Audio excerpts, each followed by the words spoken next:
Joey, how would you assess their season for the women, and what do they need to do to come back stronger next season? So for the Seton Hall women's team, I think you're pretty happy with how the season went. Of course, you're disappointed. You were in another win-and-in situation for the last game of the season, where if you won that game, you were in the Big East tournament. Now, unfortunately, they could not get that done, but I still think you look back on the season as a very big improvement from the one prior. I mean, you look at a player, especially like Natalie Tavana. She led the team in goals last year, and I believe she only had 3 or 4. This year, she won Big East Offensive Player of the Year with 12 goals. I mean, that's a very impressive stat line, but also they did a really good job of bouncing back from a pretty rocky season the season before. Yeah, so you talked about Natalie Tavana winning the Big East Offensive Player of the Year yesterday. 12 goals, 2 assists for Tavana, 26 points this season. Do you think going into next season that this is kind of the star, the captain of the team, the leader for the Women's Pirates? You would have to imagine you're going to have the person who just won the Big East Offensive Player of the Year award coming back onto your squad.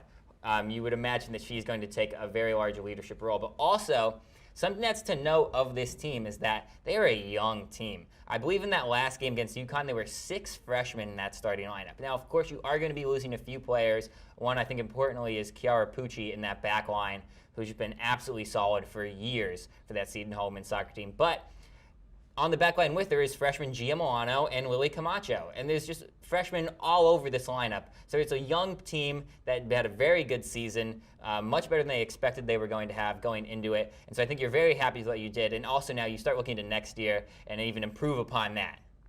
You talk about these young players that are on this women's soccer team.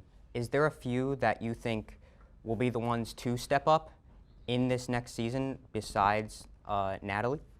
Yeah, like I said, Lily Camacho, I mean, she played almost every game this season, and she was a freshman starting at center back, as well as Gia Milano playing at right back. But also in the midfield, I think you're going to see Isis Ovarsis step up and play a lot. Skara Matuz had a great season. So, I mean, this team is riddled with freshmen, riddled with young talent that have been, even the substitutes are all young. And it's because Coach Josh Ossett was a scout before coming to coach at Seton Hall. So he knows the young talent going in this, and I think he pulled a lot of local New Jersey talent as well to get a great squad. And I think going forward, this team's only going to get better.